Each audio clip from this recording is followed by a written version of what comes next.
Hi, favorite teacher. I'm Tori from Next Day Teaching, where I give you classroom management tips and strategies that you can use tomorrow. Today, I want to share my all-time favorite logic puzzle activity to do with students. But first, a disclaimer.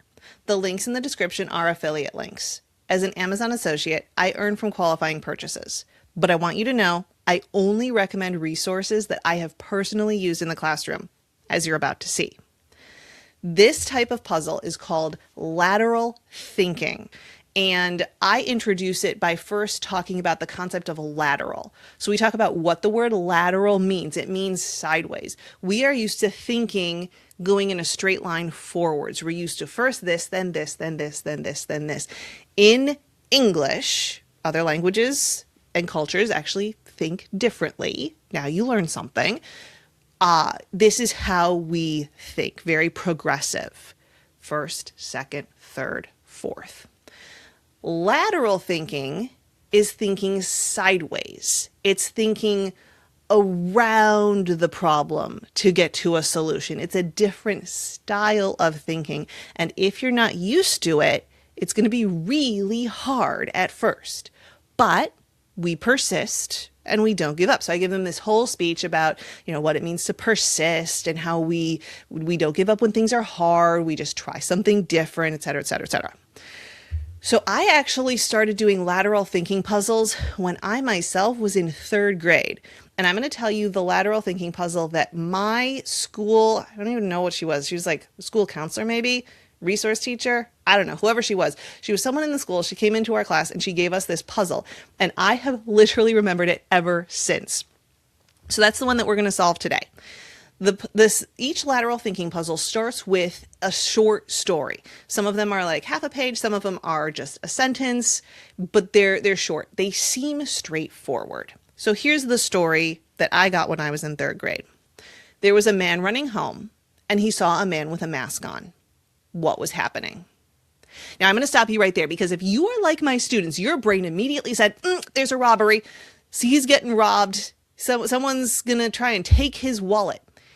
And that's what your students are going to do. Stop. Actually tell them, stop. Because if you just guess blindly, you might get the right answer, but you're not going to know why. And chances are the answers you're guessing will be wrong. In fact, in my 16 years of teaching, I only had one class, one time, get the answer on the first try. And it was literally a blind guess. So after that, I was like, well, we can't keep doing this. You don't know why you got it right, but you did. Let's just move on. We'll forget that happened. So what you want them to do instead is ask yes or no questions to narrow down the situation. So there was a man running home and he saw a man with a mask on. What was happening? Instead of shouting out the solution, was it a robbery? Was he getting robbed? Ask them to think about the time of year. Was it Halloween? No. Okay, so now we've eliminated costumes. Was he playing a game? Yes.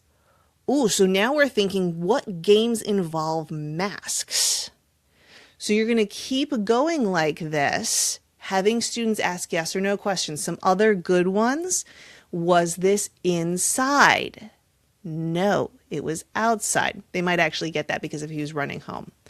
Was he running to his house?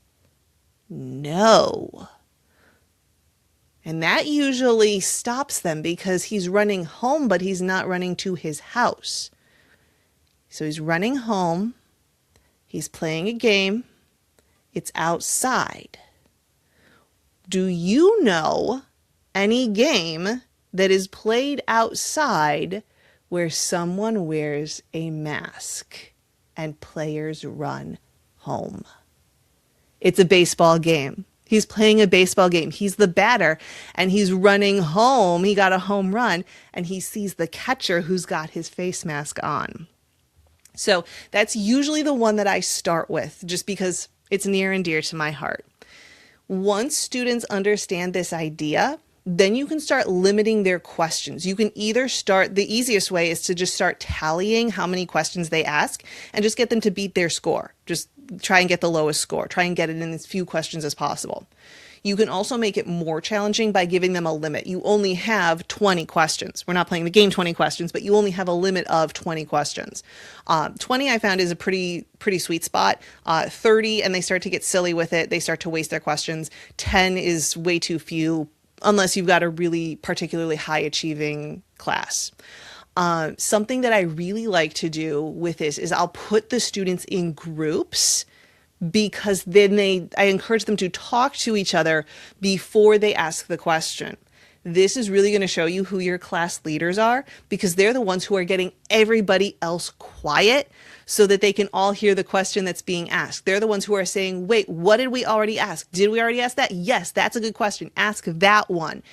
So that they're not wasting their questions, especially if you're tallying or if they only have 20 questions. Because I mean, if they have 20 questions and someone asks a question that's already been answered, I will count it. And then they all get mad at each other. And I'm like, hey, you got to listen, you got to communicate, you got to talk to each other.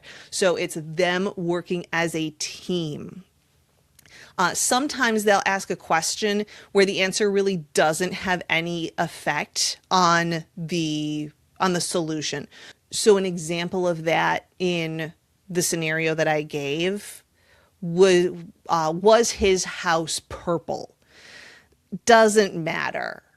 Whether his house was purple or wasn't purple or blue or white, it doesn't matter. Did he have a backyard? Doesn't matter, because I know the solution. I know that it's a baseball game, so it doesn't matter what color his actual house is. But that tells me they're still thinking very literally. They're thinking about a house, which makes sense unless you train your brain to think laterally. Now, there are tons of books out there. If you just type in lateral thinking puzzles on Amazon, you'll find a bunch of them. I personally like Paul Sloan as the author. He's written a ton of books. This is just the one that I start with. It's got a couple of little quirks. First of all, it was written a very long time ago, so it references older things like newspapers or car radios or rotary phones that we don't really use today. I think record players is in one of the puzzles. Also, it uses some more impolite terms, let's say, that we might not do or use today if we're being polite global citizens of the world and good humans. But just preview the text, preview the puzzle, the solution before you do it with students, and you'll be fine. Another one that I like is this 1-minute mysteries and brain teasers. This is by Sandy Silverthorne and John Warner. I think there's been a second edition that's come out since I got mine, but again, these are timeless. I've been using them forever. You can see all my sticky notes and beat up cover and cracked spines and stuff.